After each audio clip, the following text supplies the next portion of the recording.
Hi, I'm Bowen Yang, and welcome to Search Party, the podcast, brought to you by iHeartRadio and HBO Max. Think of this as an audio companion to the dark comedy series that you can't help but binge watch. And today's theme is truth and lying. These issues are integral to the entire plot of Search Party, of course, but there's no question that the quest for truth comes to a head during Season 3's courtroom scenes, where it's debated in spectacular form.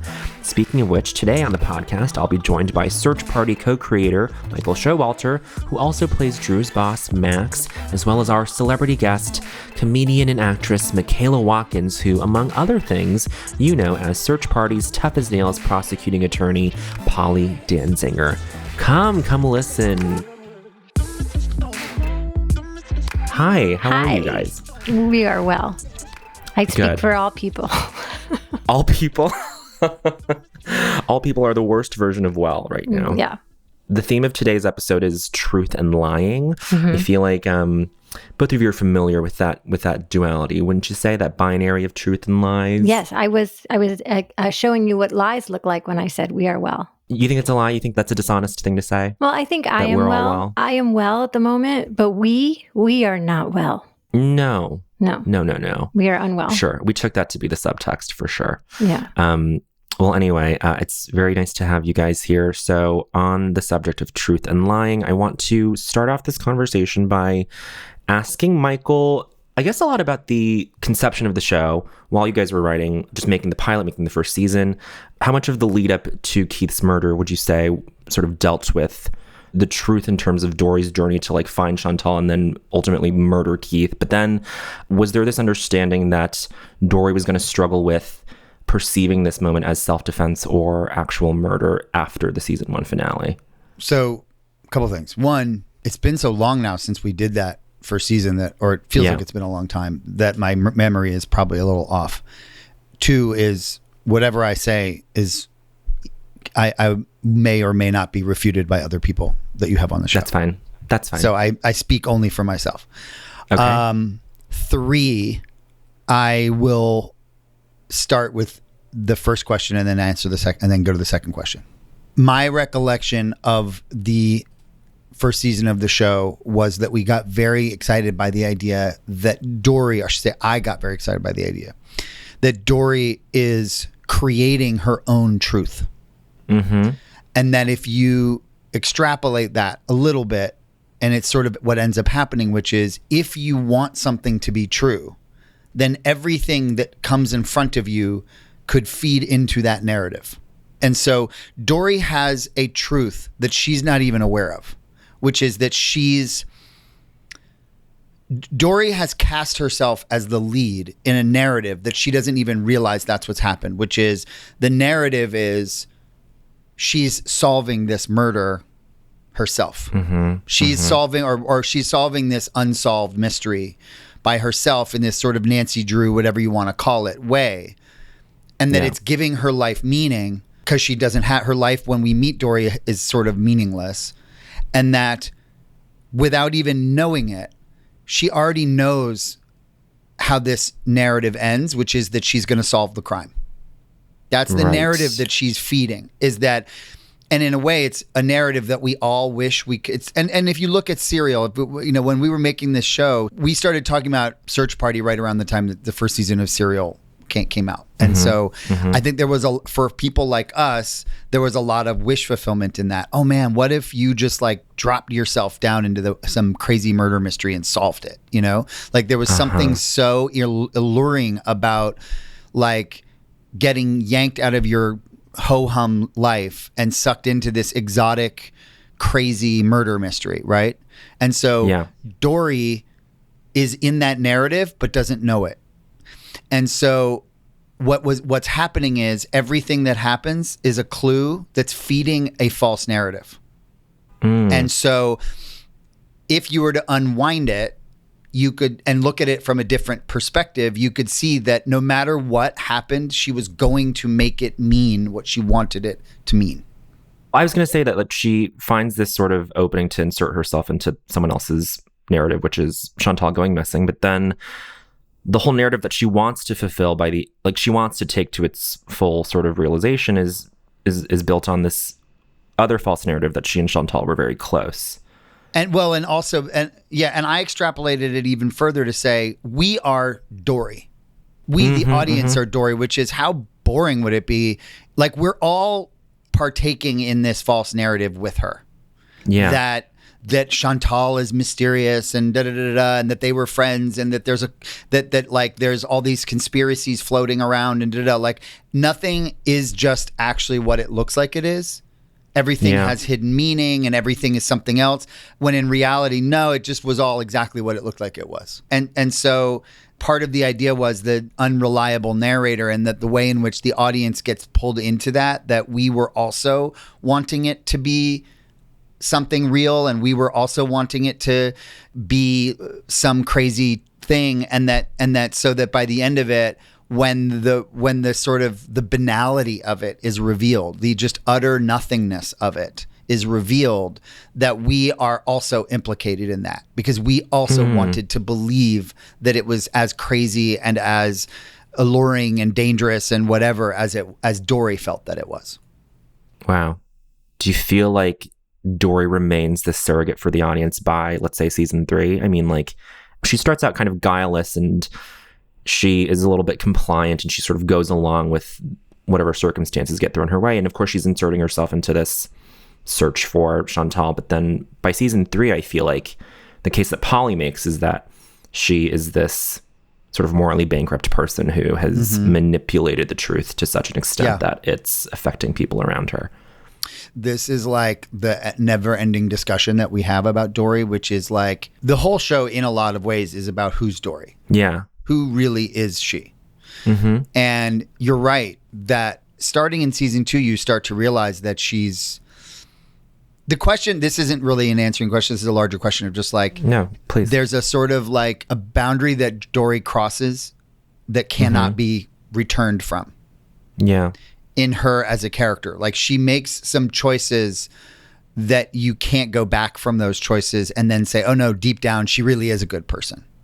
Like Dory's big thing is, am I a good person? Am I a good person? What makes me a good person?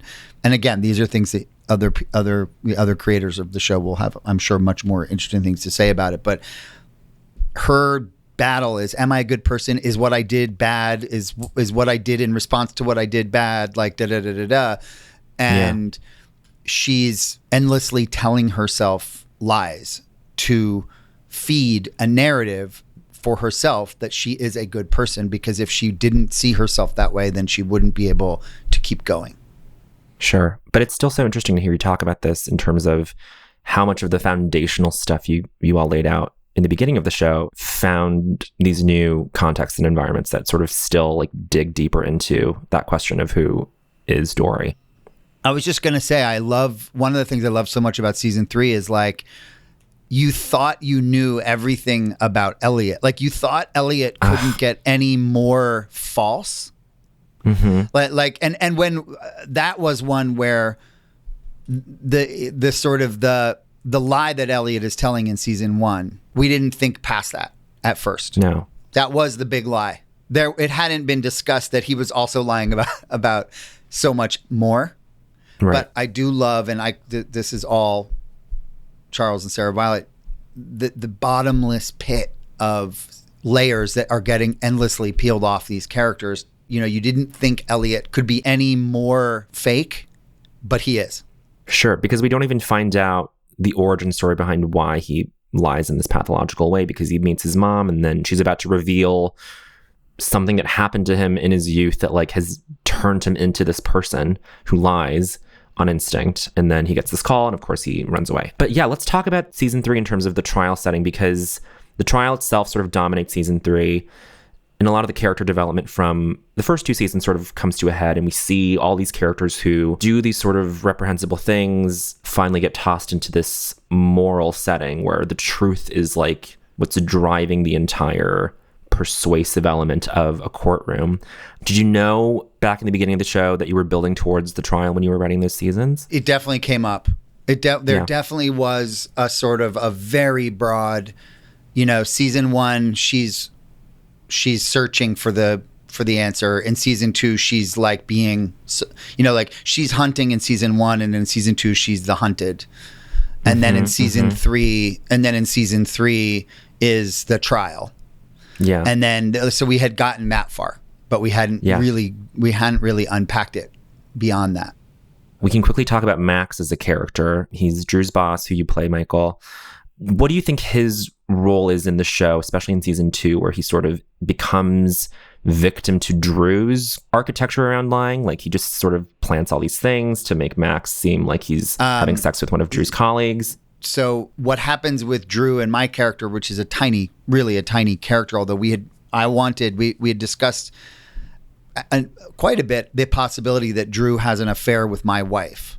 That Drew has a big affair with my wife in season 2. But the point there is that like none of these characters are not susceptible to falling prey to something driven by something that's like super selfish, super like no one is just pure.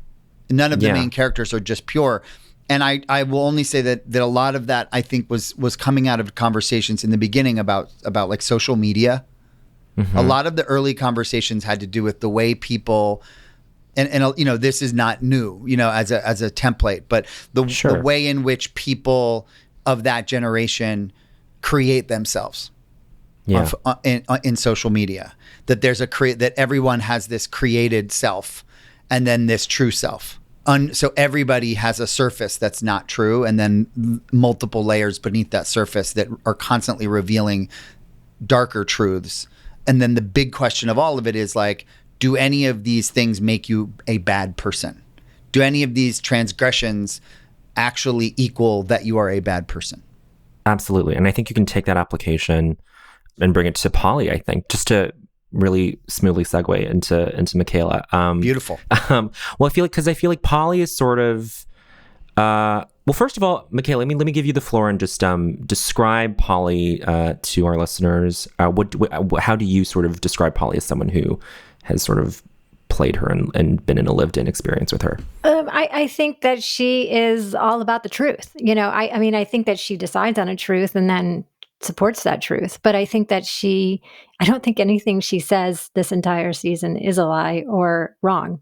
I think that she has a point of view and then supports it. I think that she's a rough around the edges, seen it all prosecutor. She is a woman in that role, which is, always, I think, means she comes with a real sense of grit and get it done, and probably a real sense of justice underneath all of it. I think more than just wanting to win, I think she does have a justice streak. And I think she's kind of got Gloria Allred hints. I've done a lot of research on public defenders because I wrote a show about that. And we always look at TV as this like very posh world of criminal lawyers who are in these really wonderful suits and getting in these really fancy cars and, dealing, it just sort of shows this really glossy kind of look. But the reality is of sitting in so many courtrooms is these people are frazzled, messy, very unfashionable. I think if you're dealing maybe with like super high-end white-collar crime, maybe you get some spiffy suits in there. But in general, they just look a little like frazzled and haggard because they're poring over briefs and they're a little overwhelmed. I mean, very overwhelmed. And I just think that she's a very smart woman and she knows how to tame her hair and put on a outfit, and she wants to present, but I don't think that she's spiffy and sharp. And I don't even know if that was the creator's intention. That was just sort of mine. I came when I talked to wardrobe. I was like, I think there's something off all the time. Like there's just something slightly off with her look. I do appreciate that Polly's office is just mostly boxes with probably briefs and paperwork in them, and it just felt actually, I mean, forgive the use of the word, but it felt authentic. It felt like, yeah, you're right. Like there is a sense of grit and gumption or whatever to that job. But let's get to this clip from season 3, episode 7, in which Polly cross-examines Elliot on the stand, and then we'll discuss. Now, you said that you know Dory and Drew from NYU? Yes? Yes, go Violets! Woo! Well, that's interesting, because, I did a little digging. And according to the university's registrar's office, you were never actually enrolled as a student, Mr. Goss. Okay, I suppose that is technically true, but I audited 4 years of classes amounting to a poli-sci major. So Oh, did you graduate from the university? I rented a cap and gown and took photos at the ceremony like everyone else, so yeah, I did. But you didn't receive a diploma, so you did not graduate. I do not understand the value of that distinction. Such a funny scene. Both of you just playing off each other so perfectly. I do love the line Polly says, but you did not receive a diploma, so you did not graduate. Elliot, I don't understand the value of that distinction. But that just sums up Elliot for you in such a neat way where it's like, oh, right. Like to him, the appearance of doing something is the same as doing the thing, you know? And with what Michael was saying earlier in terms of no one being pure and everyone being sort of informed by some untruth, I feel like what Polly is constantly driven by is this perception of millennials as entitled and awful and solipsistic. And then Jim Santangelo even says, "Oh, I think that's like I think hating on millennials is sort of not a thing anymore." Yeah. So I love that double comment in that show. But do you feel like Polly is sort of cathected to this idea that millennials are awful? Yeah, I mean, or at least that's certainly her thesis, and she's going to do everything she can to support that. I sort of feel like she maybe thought of it when the case came across her desk. Like now that we're, she probably at her firm is probably moving through so many terrible assistants because they want self-care. And she's like, what? So I think there is that generational divide. I love when Shalita Grant's character says, oh, don't worry about her. She's one of those women who thinks you have to be a man to get ahead, or, who basically acts like a man to get where she is. I think that's absolutely true about I think that's a super spot on. Like that's her idea of feminism, is that I'm going to be a man, but worse. After this quick break, we'll continue our exploration of the themes of truth and lying in the context of Search Party with Michael Showalter and Michaela Watkins. Stick around.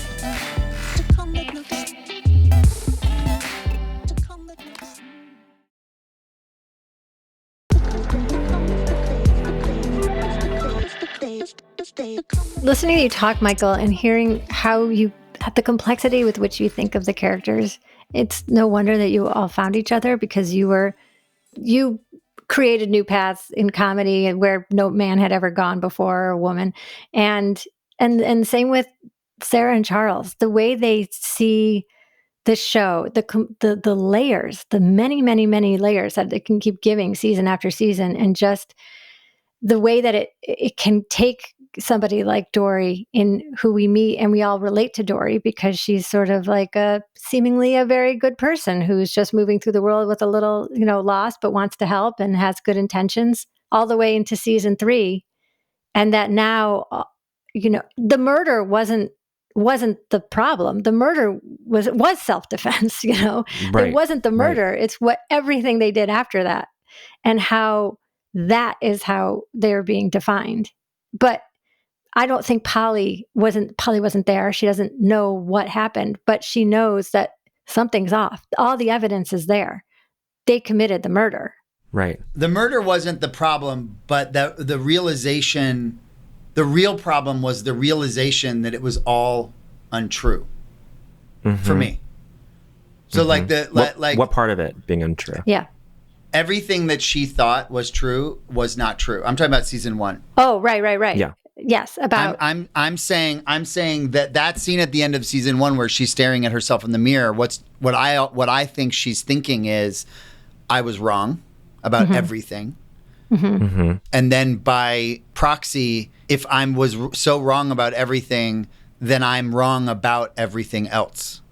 It's like for me, it becomes this deeper, like existential thing that she's feeling, which is, I thought I knew everything, and now I'm realizing I know nothing. And her chasm of not knowing herself, it gets like Pizzagate. Exponentially deeper. Yes, it's like Pizzagate. It's like showing up with guns and finding out there's actually no basement and sex dungeon. But that killing, is somebody killing someone in the process. But then accidentally killing someone in the process, and having the awareness to know that you messed up. That's the one thing that's different about Dory, and that we're sort of exploring in this story, is like, we're giving her the ability to recognize that she made a mistake, in a way that you would think the Pizzagate people are just going to quadruple down on it. You know, like, well, I still think there's like an evil conspiracy here. It's like she knows she's needing to pivot and make a new reality now because she knows she fucked up. And that applies to, I think, most of the characters too, where they're given these opportunities to reconcile the truth and the untruth, but then they usually opt for quadrupling down on the lie. Well, and even Drew, like you were talking about, you know, Max, and it's like even Drew, who's like seems like the good guy, you know, but he's constantly bending he's constantly dipping his toe in the water of darkness or whatever that is. You know, he's constantly crossing that boundary, but he still has that veneer of, but I'm not really like that. I'm not that guy, you know. Sure. Because the lie just scales up for each of them, especially in season 3 when things go so public. The lies just get sort of bigger and more public in that sense, where Dory just, you know, screams at news reporters that she didn't do it, that she insists that it, you know, that she is completely innocent. And then and then like the whole system gets sucked into it too, where it becomes fodder for entertainment for the rest of the world. So it's like the truth gets lost in her cool outfits and her persona as a millennial and blah blah blah. And people think they need to pick a side. You know, they need to be on a team. Let's just talk about the justice system. I mean, you guys shot season 3, the courtroom scenes, 2 years ago. I don't know what it means that it's still a relevant point today. I don't know that you can say that it was prescient or that it's just a fact that things have remained the same for that period. But how much of that, Michaela, for you, how much of those scenes was informed by any discussion around what kind of statement this was making?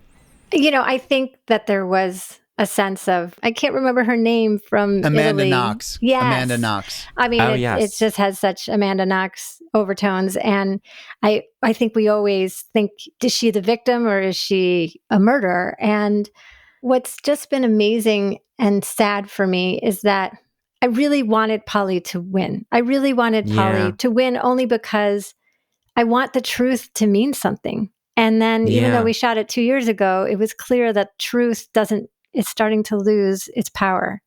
We used to at least rely on that, if nothing else. And now we can't even, because it becomes cult of personalities and conspiracy theories. And, you know, I'm as witchy as the next person. I'll play with crystals like candles and, you know, smudge things. But I want to believe that has power. But at the end of the day, like, I have to believe my eyes and my ears as well. Yeah. And that has to mean something. That has to be the thing that connects everybody. And when that truth stops having any sort of heft.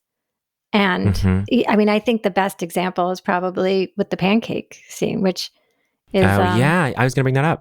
Yeah, with Louis Anderson's character, the people in the courtroom can't decide if what he's saying is pancake or murder. I mean, it's just the funniest thing. By the way, when I read that in the script, I laughed so hard that my husband came in the room and I read him the scene out loud. And then when we watched it, I was there for the filming, still laughed.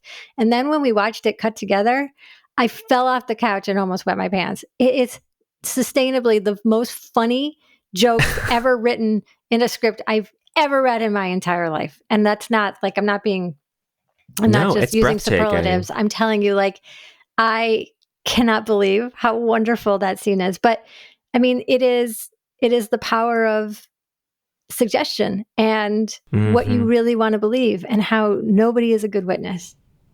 Polly, someone who's so experienced at packaging the truth, at delivering a set of facts, gets completely undermined and undercut by this person who kind of maybe rightfully steps out of line and says, wait, I heard something completely different. And then that just sort of upends the entire argument for her. I think that's very meaningful. One of the themes that keeps coming up is that people who get rewarded for unacceptable behavior in our society. And so Polly is sort of like the opposite. She's like, unfortunately, it's not a meritocracy. Like, if it were a meritocracy, the Pollys of the world would succeed. But in actuality, it's the Elliots of the world that succeed. He's constantly being rewarded for his bad behavior. that's consistent throughout. It's sort of like you want to believe that our society will reward the truth, and that when the truth comes out, justice is served, and then that's never the case. Right. I do want to reference, I think it's Polly's last scene in the finale. She walks up to Dory after the verdict has been reached. She says, "Congratulations, the justice system is broken, but at least it's serving someone." I feel like that just sums it up. Certain people are beneficiaries to the ways that things are flawed and messed up, and that's coming from a truth. Prosecutor who's not even, who's part of the problem. I mean, the big part of the problem, I would say often. Sure. Depending on who you're prosecuting. But I don't think that Polly has political aspirations. I think that she really is in it I think she is in it for justice. But one thing's interesting, which is, I don't think, not to say that this would have necessarily changed it, but some of the what's happened with Harvey Weinstein, for example, where justice has been accomplished in some measure, how that may or may not have changed, how some of what is actually different in the society might have affected any of what happened. Because, correct me if I'm wrong, but that wouldn't have even felt like a possibility when that was being shot. Michaela, we were still living in a world where that would never happen. Mm-hmm.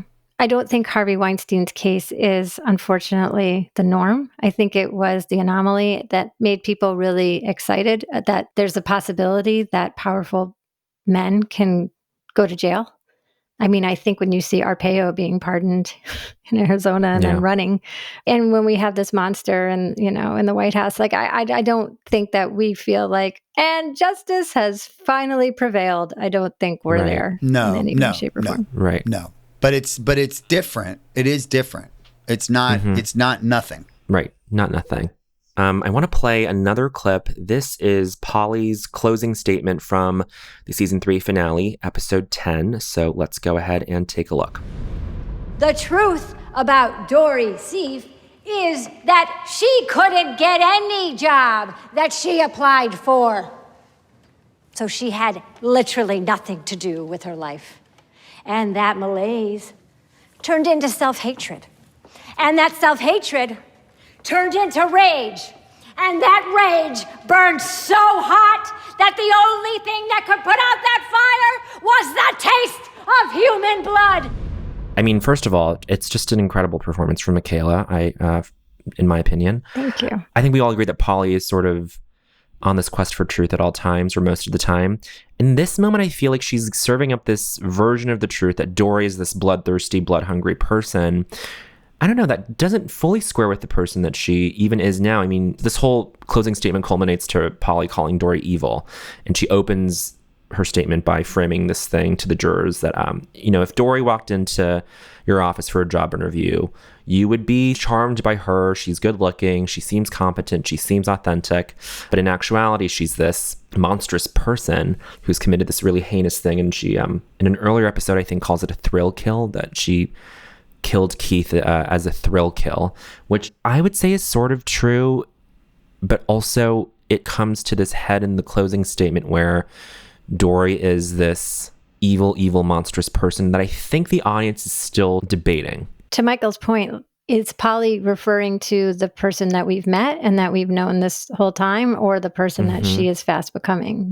There's a second murder that happens. Yeah. And so I think part of it is performative for Polly. She's got a job to do and she's got to move these people. I think a lot of it is performative and some of the language is a little arch, but I think that on purpose to a thrill kill. I used to think it'd be interesting if season 2 and season 3 were also part of the narrative. So that if you were to keep pulling the rug, if you keep unpacking it further, the first thing we're told is, this is the end of the story. She was wrong. It was all in her head. And that's the sort of the tragic end. But what if the narrative was even deeper than that? What if Dory's narrative included what happens in season 2 and season 3, if that makes sense? So Dory's twisted narrative actually goes so deep that she's still in the fantasy. In a way, in the fantasy, she gets it wrong. Then she becomes a killer. Then she becomes a media sensation. That was actually also part of the fantasy. Right. And so in that version of it, what Michaela's saying is 100% right, which is that version of Dory that Polly's describing may actually be the truest version, because we don't know how much of what we're seeing is still part of this narrative that Dory has that's still unfolding in front of us. Interesting. So Polly's not that far off then. I don't know. She might be, she might not be, but it's something that I think is interesting to contemplate, which is, at what point is Dory not in her narrative anymore? And that's not something that's ever been decided about. But I think it's interesting to think about the possibility that thing we talked about in the beginning, that Dory has cast herself as the lead in this sort of Nancy Drew mystery that then goes horribly wrong. But what if she cast herself in a bigger story where it goes horribly wrong, and then she's hunted for it and then becomes a media, that actually her version of it was way longer than ours. Yeah. It makes sense that she goes from the hunter to the hunted, and then she sort of is able to stand in that liminal space between those two. And she's still getting off on it. She's still getting off on it. So like, she wants to keep it going. So like, let's say if she goes and she rescues Chantal at the end of season 1, then it's done. It's over. It's over. She rescued Chantal, and now she's got to go back to being Dory, and on some level gets to say, I rescued Chantal, and that's great and whatever. But like, the party's over pretty soon after that.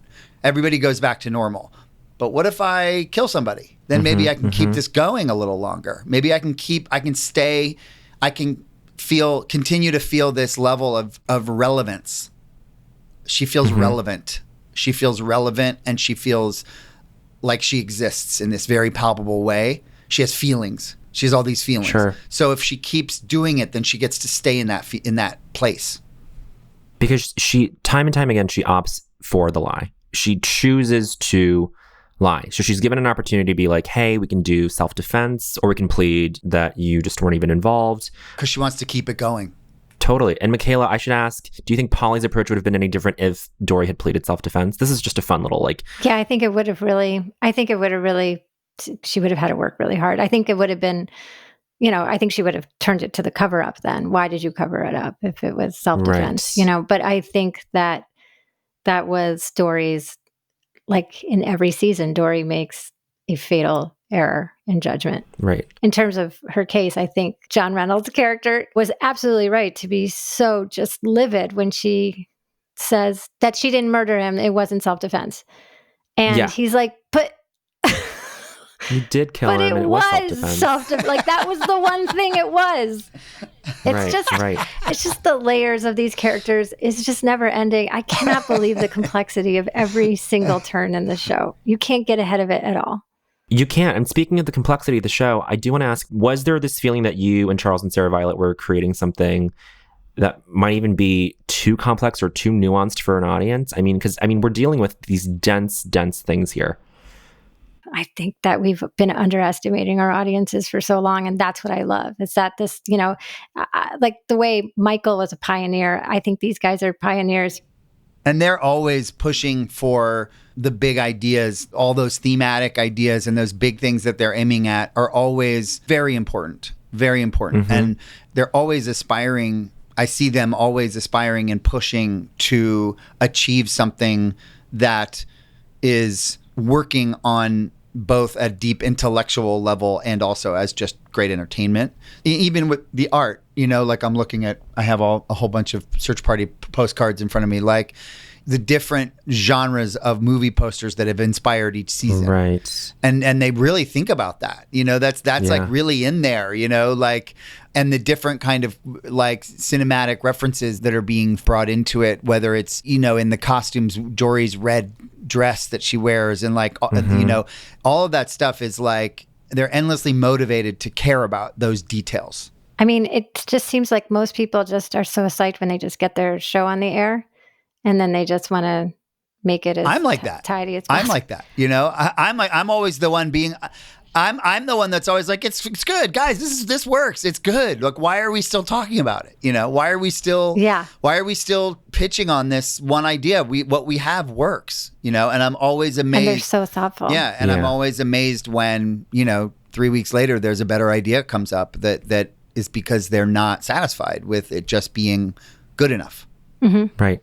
Yeah. But there's just that level of care throughout each season that I feel like yeah, it's just so apparent. And yeah, I do want to appreciate the visuals too for a second. I love that first season visuals were very much like Nancy Drew, Hardy Boys, sort of that painting style. And then 2 was more Hitchcock posters where Otto it was sort of Hitchcock. Well, it was that artist that does those posters, specifically that artist whose name I can't remember, but you know, the like broken glass and the fractured imagery and stuff. And then just for this season, I just love that it takes on this new sort of shapeshifty, chameleon-y exterior of this procedural show, but it sort of breaks all those rules too in this wonderful way, especially with Dory representing herself by the end, giving this cathartic closing statement that is still entrenched in a lie, that she did not do it. And then it's sort of up for debate whether or not she thinks she's actually innocent, because I'm not sure. And that's like we've talked a lot about like O.J. Simpson or Lance Armstrong or the guy that wrote A Million Little Pieces. Like there's these famous instances in the culture of these kind of very, very public like lie moments, you know, and sometimes it's unveiled, the truth is unveiled, and then that the liar has to kind of come clean. But the looming question in O.J. is like, what does he think? Does he, his guilt aside, like it seems like he really believes at this point that he didn't do it. Couple more questions before we end things. If you were on trial for murder, which of the 3 lawyers, Polly, Cassidy, or Bob, Louis Anderson, would you want representing you? I think I have my answer, and I can start. I would say I would want someone like Bob, someone who's just like hapless and like a little tactless, even, who's just sort of like, yeah, it'll be like someone who can calm me down by putting his like detachment out there and just being like, it's fine, it will be okay, just sort of low touch, just like, let's just go in there and just we'll like get it over with, and what will be. I wish I could have Cassidy with the experience under her belt of Polly, because Cassidy was really smart and just doesn't have the experience under her belt. Sure. But she prevailed, I guess. Michael, who would you want to represent you in a murder case? I think Louis Anderson. I think there is a kind of he feels believable somehow. Yes. And so there's this feeling of you want to feel like the lawyer has no ulterior motive other than the truth. And I think Cassidy is they're all very good. They're all very good, but he seems the most like, I wouldn't do this if I didn't believe, I wouldn't be here if I didn't believe my client. There's something very kind of reassuring about his energy. There's a true neutral. There's like a neutral element to him, to his like operation. Yeah, for sure. Yeah. Very good. And then finally, Polly says that she believes in karma. She tells Dory that as a practicing Buddhist, that she believes in karma. Do we think that in season 4, and not to give too much away with the last scene of season 3, do we think that Dory will get her full comeuppance by the end of the series? Well, that scene, it's funny because Charles came to visit me one time, and it was between we had wrapped and everything was in the can, and when it launched on HBO Max, and we were talking about the season and how it had turned out. And I said, "Oh, is that I always loved that scene in the hallway with Dory at the very end. It just felt like such a button opportunity for more." And he said, "Oh, we had to cut it for time." And then I said, "Oh, that's too bad." And then he told me later, he goes, after our conversation, I opened it back up and I put it back in. Yeah. I'm so happy because I did love that exchange between the two of them alone in the hallway. It sort of feels necessary. That's a necessary exchange, I feel, as an audience member. It's so ominous. Very. Well, thank you so much to my guests, Michael Showalter and Michaela Watkins, for joining me today to talk about truth and lies. I hope you both live honest lives. I thought you were going to say, I hope you both live, and just leave it there. And just leave. Oh, yeah. That'd be fun. That's ominous. I hope we live too. I hope you live. I hope I live too. I hope you live. Okay, how's everyone feeling? Closer to the truth of Search Party? Yeah, me neither. But that ambiguity is such a huge part of the brilliance of the show. Anyway, I'd like to thank Michael Showalter and Michaela Watkins for stopping by today to give their thoughts and insights into today's theme of truth and lying. Until next time, I'm Bowen Yang. Join me next week for 2 new episodes in which we deep dive into the many themes of Search Party with even more special guests. Search Party, the podcast, is a production of HBO Max and iHeartRadio. It's executive produced by Ethan Fixell, produced and written by Jonah Bayer, written and researched by Marissa Brown, and engineered, edited, and mixed by Matt Stillo. If you haven't already subscribed, rated, or reviewed Search Party the podcast, please do so on the iHeartRadio app, HBO Max, Apple Podcasts, or wherever you might get your podcasts. And don't forget to watch Season 4 of Search Party, premiering January 14th only on HBO Max.